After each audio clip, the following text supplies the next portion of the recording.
I've been in this business now for 30 years.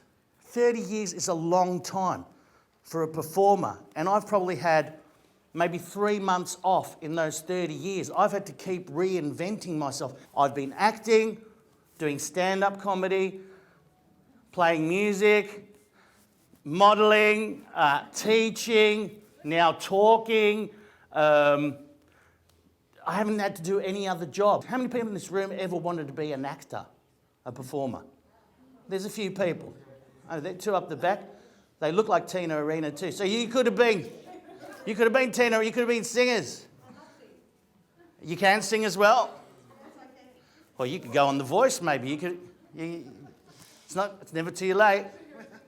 So 90%, and out of you guys, how many of you guys are from another country? Like not Skippy the Bush Kangaroo. How many people are not Skippy the Bush Kangaroo Aussie? Like Paul Hogan Aussie. How many? A lot of us. And that's how I was. So 99% of us actors are unemployed. You can't find, when I first started acting, I couldn't be one of the mainstream actors. I was looking for an agent, and I went to an agency, and I wasn't on the main board with all the other actors. I was over here, on the other wall. I was on the ethnic wall, because that's the only parts that I could do was ethnic characters.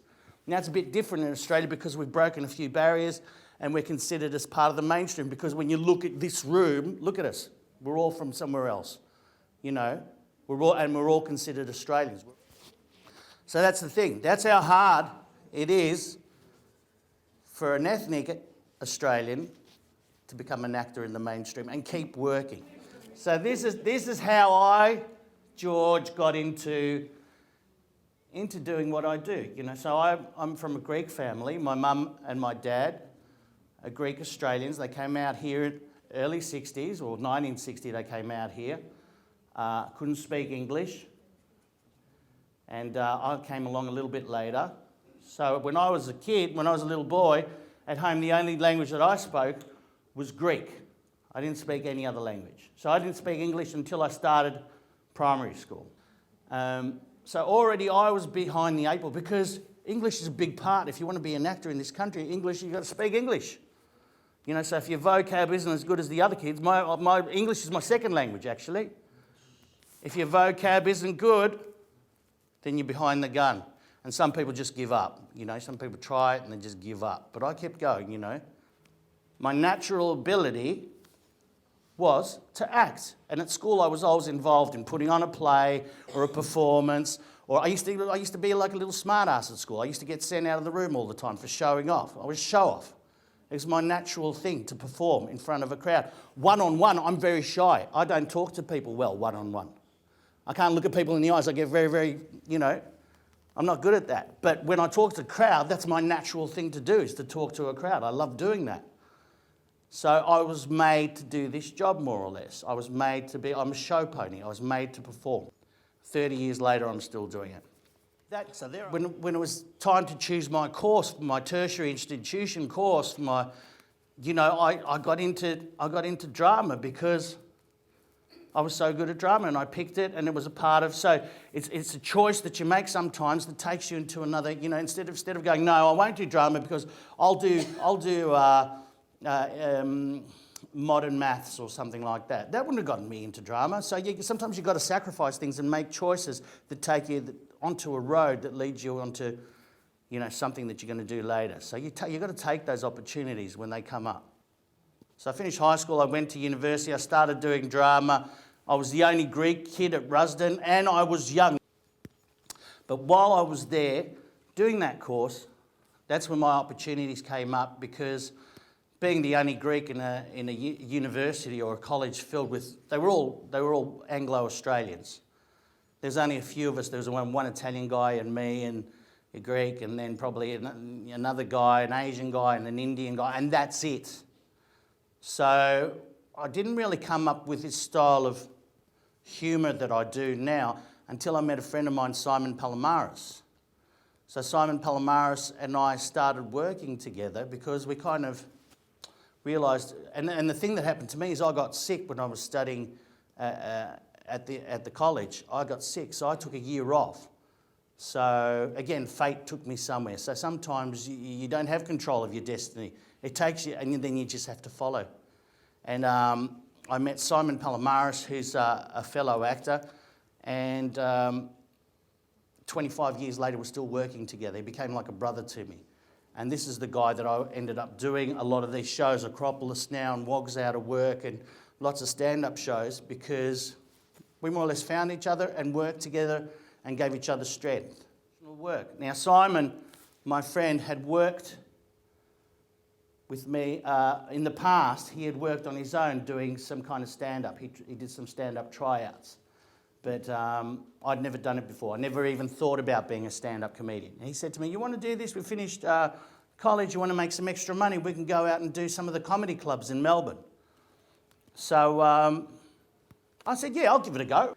So myself and Simon, as a comedy duo, went out and did some tryouts. Now, a tryout, they call it open mic too. So you go to a comedy club, and like on a Tuesday, they won't pay you, but at least you can get up and have a go. And we went up, we had a go, and people actually liked what we did. You know, so after a while, the comedy club, which was Le Joke at the time in the Last Laugh in Melbourne, wanted to pay us to come again to do. So our routine built up from a 1-minute show to a 5-minute show to a 15-minute show. Within a couple of months, we had a guy that owned the Comedy Cafe in Brunswick Street in Melbourne, which is like a theatre restaurant, asking us to do a 5-week season. So he wanted us to do a 5-week season, a 2-hour show. We're just starting out. And he said, do you want to do a 5-week season at the Comedy Cafe? So we had to write a 2-hour show. What are we going to write about? We put the show together, and people started coming to see us because they could relate to what we're talking about. All of a sudden, there was 2 ethnic Australians on stage, a Spanish Australian and a Greek Australian, talking about what it's like, you know, Christmas time, you know, in our household, or what it's like, you know, what the decor's like, or what it's like, you know, when you have a party as compared to the Aussie barbecue, we're drinking beer, the Greek barbecue, you're cooking a lamb on the spit, is totally different. And people going, yeah, we're a bit like that too. But, you know, I was just trying new stuff, which is what you have to do when you're doing comedy. You have to try new stuff. You have to, you know, break new ground. We were getting reviewed, and the reviewers were saying, oh my goodness, ethnic comedy has arrived at last. This is what these guys are doing. I go, that's what we're doing, Simon. We were just telling stories about ourselves, but apparently that's what we do, ethnic comedy. So all of a sudden we were holding up a banner, and people were coming to see us doing all those shows. So there we are. We're doing the Sydney show. We're in Paddington, and we're getting great reviews, and we're doing Melbourne, and then we go to Adelaide and we're doing shows. So we're creating all these kind of markets, and we're getting bigger and bigger and bigger. We're still on the fringe. And then being an actor, because I never was serious about doing stand-up comedy, probably till now. Stand-up comedy is what I did to make a living in between gigs, in between me doing acting, theatre and TV and what have you. So it's not really what I wanted to do, but it was there and I did it. I took the opportunity. So I got an offer to do, I did a couple of TV shows, but I got an offer to do The Flying Doctors. I got the part. I auditioned, I worked hard, I learned my lines, I did a great audition, and I got the part to play DJ on The Flying Doctors. And that was 3 years' work. But the great thing about doing that is I started working for a production company called Crawford's. And Crawford's Productions was a huge production company.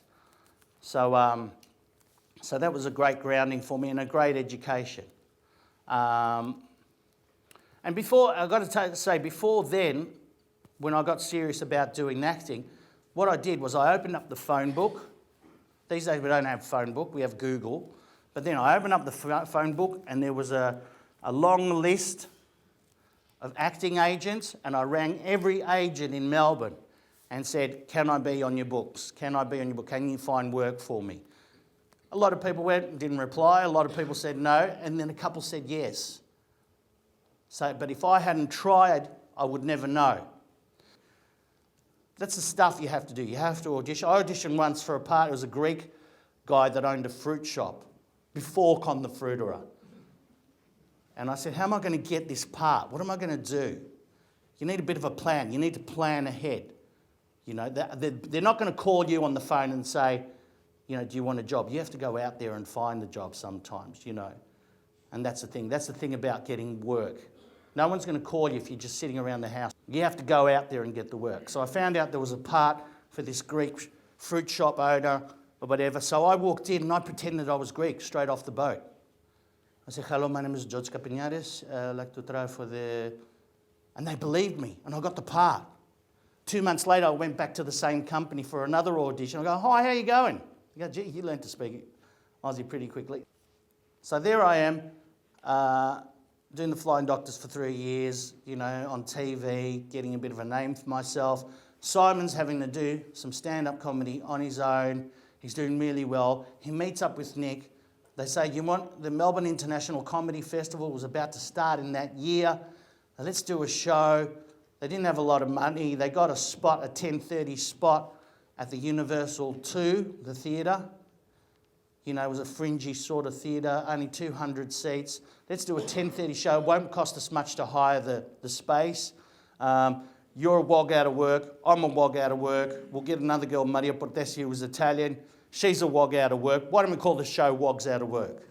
So they did that. Simon used the stuff that we were doing. Nick sort of had his own kind of stand-up comedy. Maria had her own stand-up. She was like a drama teacher, but she had developed a couple of funny characters herself. They put all these characters together and they put a show together called Wogs Out of Work, and that show became the highest grossing Australian comedy ever. Hector Crawford, who was a very, very famous producer, came to a Wogs Out of Work show. He sat in the audience with 800 Greek, Italian, Lebanese and the rest. And sitting in the middle, he was watching the show. He didn't understand the show, but he could see that everyone was laughing so loud that he thought, there's something in this. We ended up creating our own show. You know, 3 guys with not much experience got this great opportunity. If we said, no, we don't do that, and walked out, that would have been the end of our careers. We said, all right, we'll give that a go. That's what you've got to go. We'll give that a go. So there we go. We got the opportunity. We put together a show. We did a pilot. So you do a pilot, and if the pilot is successful, like a trial episode, then they hire you to do a season. So we got a pilot.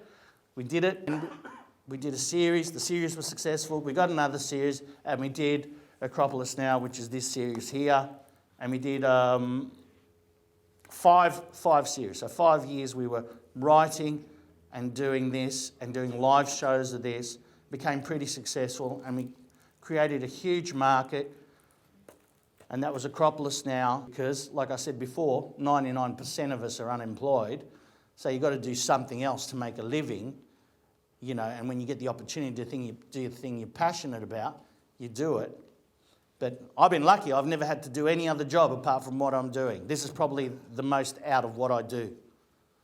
But a lot of people have to do another job, and then, you know, 10% of their time, you know, they can do something that they really love.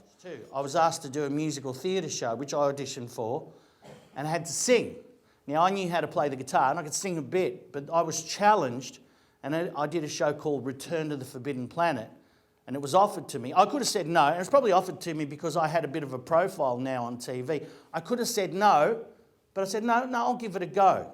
Now, my singing wasn't the best, and I copped a bit of flack for doing it, you know, and sometimes people think, did you make the wrong move? But because of that, I've done, you know, 3 or 4 more musical theatre shows. And that's by me not blocking, by me saying, yes, I'm going to take that opportunity and do it. So over the years, you know, I stopped doing kind of stand-up and tried to get into serious acting, doing shows for the Melbourne Theatre Company, you know, films, and my aim in life, and you've got to have an aim or goal, was to keep working. Sometimes I think it's a curse. Sometimes I wish I'd done something else. You know, I'm thinking, what could I do if I wasn't an actor? You know, I'm seriously, even now, 30 years later, I'm thinking, what am I going to do? How am I going to stay in this business? You know, I'm not a good-looking young little stud anymore. I'm a 52-year-old guy. There's not many parts for me. And I'm lucky because I can do stand-up comedy to fill in the gaps. But what am I doing? I'm thinking maybe I can become a auctioneer. because that's kind of like stand-up comedy. So you really have to keep inventing the wheel, keep thinking about what else can I do. So I'm actually very, very happy I'm in this business. I'm very proud to be an actor. You know, sometimes there's good things that happen. Sometimes there's things that don't happen. For example, someone asked me the other day about an audition. What happens when you fail an audition? I did another audition recently for The Lion King. I missed out. I missed out 10 years. I did that same audition 10 years ago. I did about 5 auditions. So I was up for the part. And this guy from New Zealand, Jamie, beat me to the part. So he ended up playing The Lion King. So 10 years later, I'm doing Chitty Chitty Bang Bang. I'm in musical theatre. I'm very, very confident. They've asked to audition for Timon, Hakuna Matata, that character. I've gone, I'll do it. I know the part. So I went to the audition. They loved my audition. I went straight into the finals. I was up for the final audition. So I'm waiting for the audition for them to give me a phone call to tell me, all right, it's going to be on Tuesday. Tuesday went, Wednesday, Thursday, Friday. I ring up my agent. I go, what's happening with your audition? They've gone, oh, it's been taken by someone again. So I missed out on the part. But the good thing about that is that at least people saw me trying out. They got to see what I was like, you know. Even when you miss out on things, it can still be a positive thing because people meet you, they know who you are. The next time they need someone, they might call you.